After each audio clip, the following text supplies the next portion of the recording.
Hello, my dear students. What's up? How are you? I hope that you are well. You are most welcome on this beautiful and amazing platform of Acadew. Myself, Dr. Sudhir Tomar, your chemistry faculty. After welcoming, let us discuss about the topic. Today we are going to cover the very important topic from the chapter electrochemistry, and that is electrolysis. On your demand, electrolysis. Actually, I divide my lecture into 5 sections today.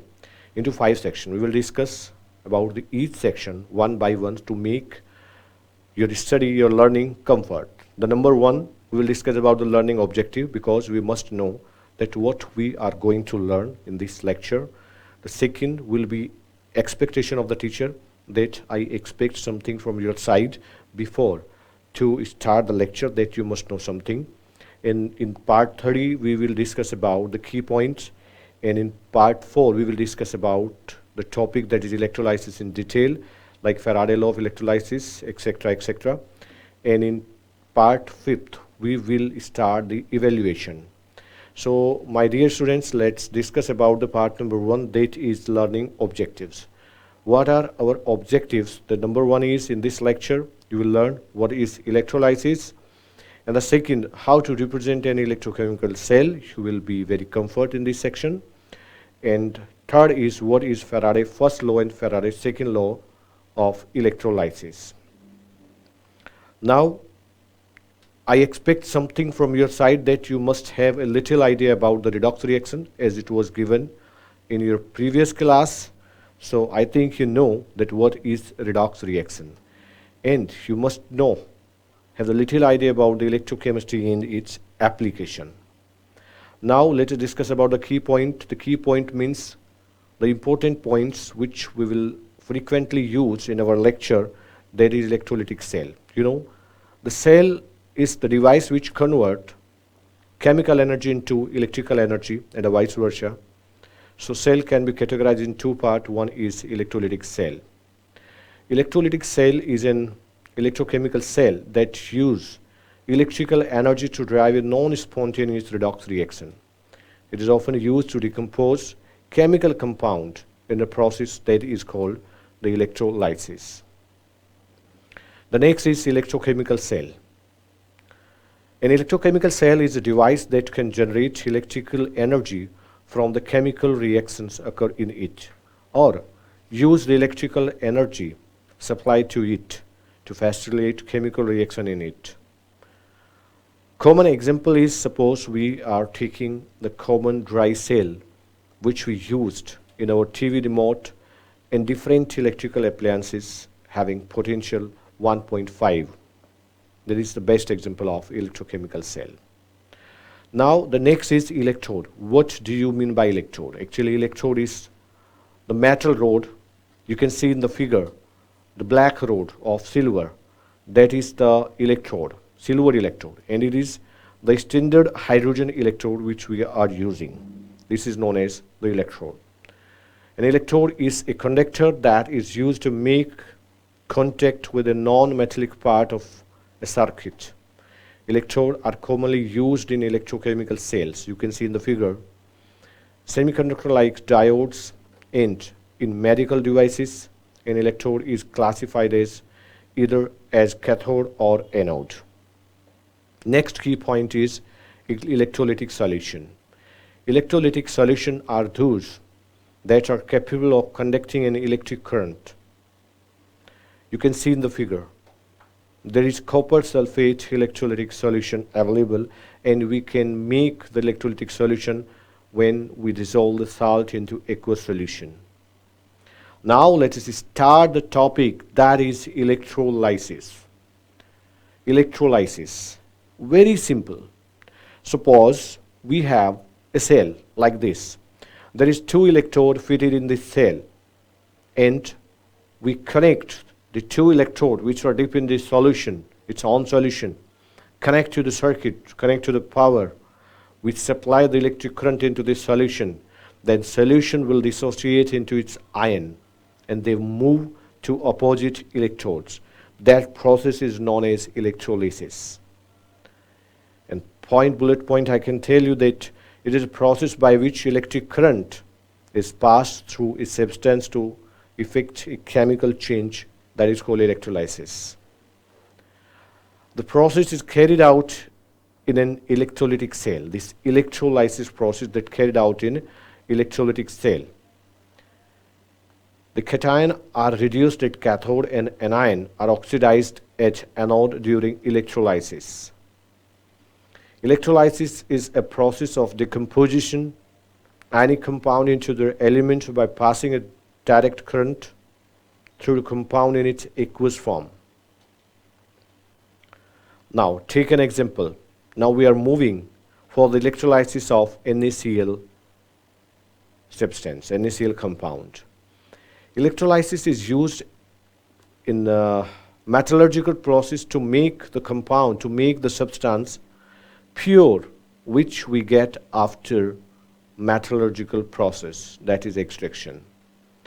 Electrolysis of an aqueous solution of NaCl yield sodium hydroxide and chlorine gas.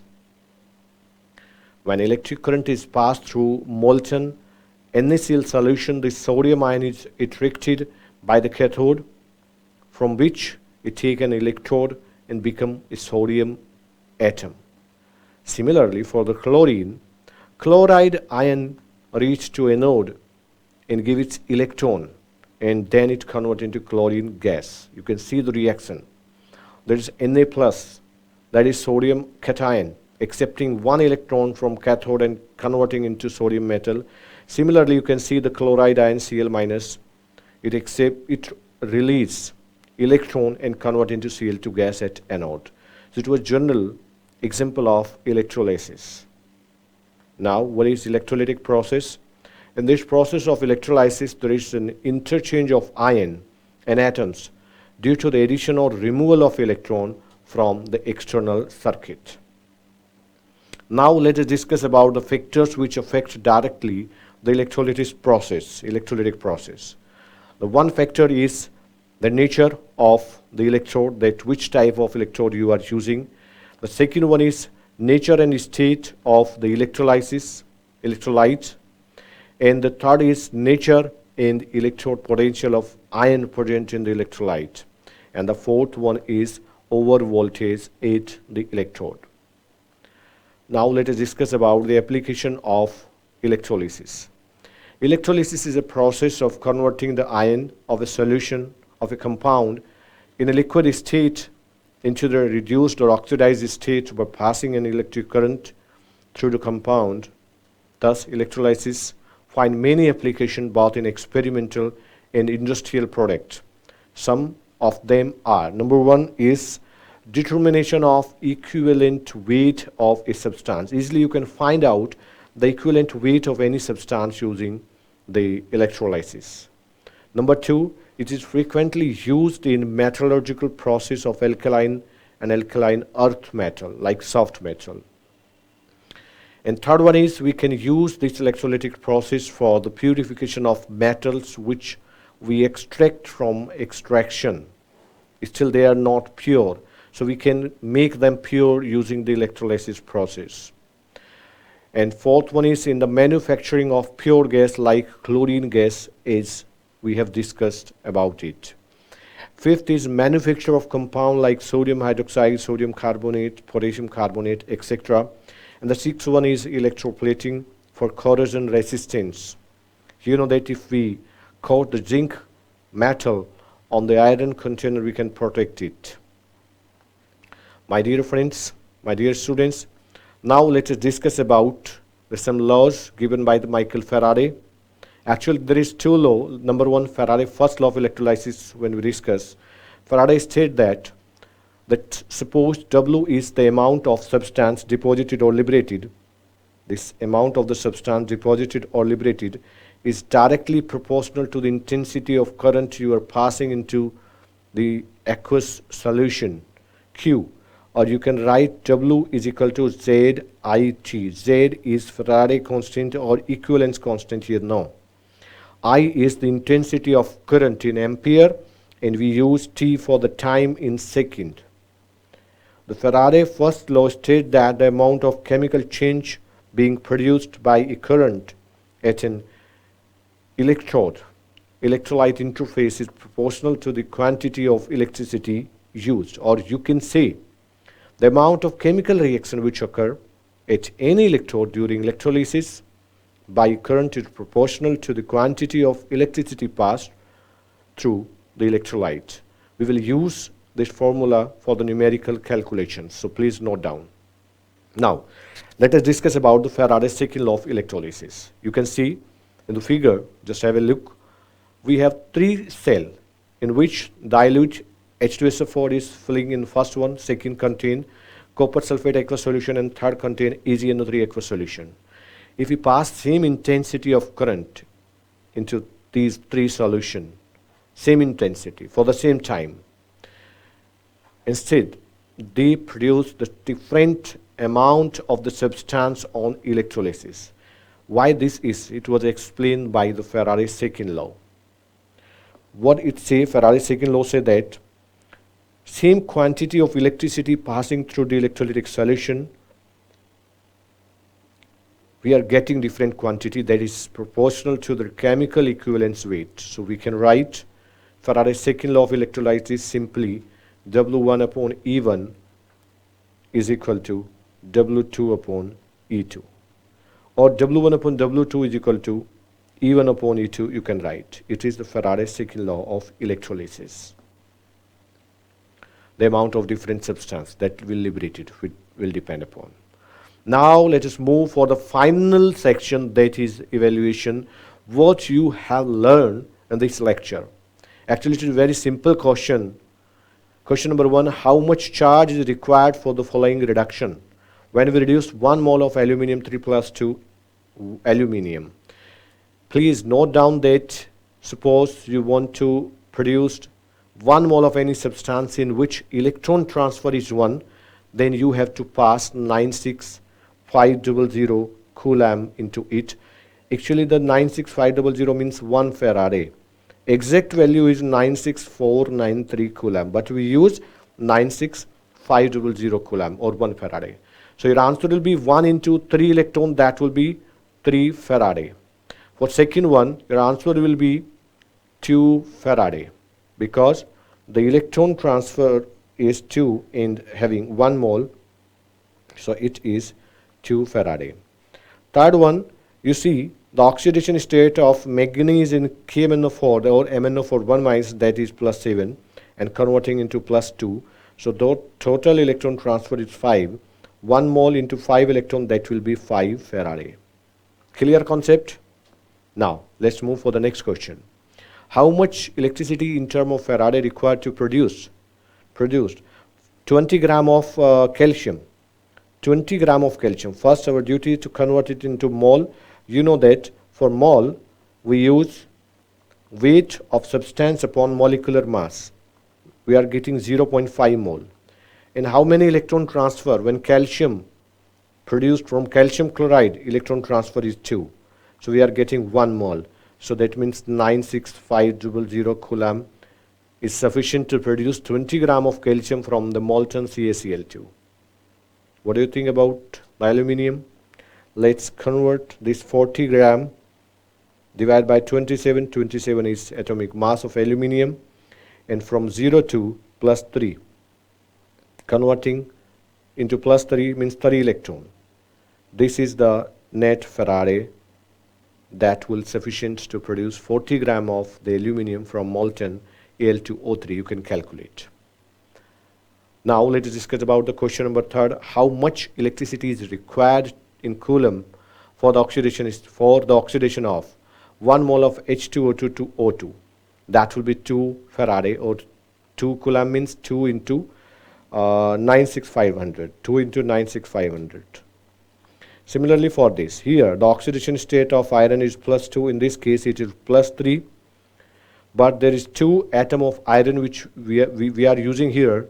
So the electron transfer is 2 and having 1 mole, so that will be 2 Faraday, or 2 into 96500. 2 into 96500 Coulomb. Clear? Now let us move for the question number 3. That is a solution containing NiNO3 twice is electrolyzed between platinum electrode using a current of 5 ampere for 20 minutes, what mass of nickel is deposited at the cathode? So the total number of electron transfer, you know that nickel, in this case showing +2 oxidation state, and total Q is I into T. So I is 5 ampere and T is 220 into 60 second, that is 6000 coulomb. Actually we are passing actual value 6000 coulomb, and you know that if we want to produce 1 mole of nickel 2 plus, then we have to pass 2 Faraday. After passing 2 Faraday, it means 2 into 96500, you will get the 1 mole of nickel, 1 mole of nickel, or you can say 58 gram of nickel. Actually the molecular mass for nickel is 58, but you are passing here 6000. So easily you can calculate that 50 upon 2 into 96500 into 6000. It will be the amount of nickel in gram. Easily you can calculate. Next point, Faraday law of electrolysis are related to. Actually it is a multiple choice question directly from IIT in 1983. Faraday law of electrolysis is related to either it's related to atomic number of the cation, or it related to atomic number of anion, or it equivalent mass of the electrolyte, and finally speed of the cation. Option 3 is correct. Equivalence mass. Question number 6, directly from IIT 1984. The electric charge of electrode deposition of one equivalent of the substance is 1 ampere per second, 9650 coulomb per second, 1 ampere per hour, charge on 1 mole of an electron. Actually that is 96500. Option B is correct. And finally, not but least, thank you very much for joining me, and please do share my video, subscribe the channel, and don't forget to press the bell icon. Thank you very much again. Please write the comment, and I will wait for your comment to improve the teaching. Thank you very much.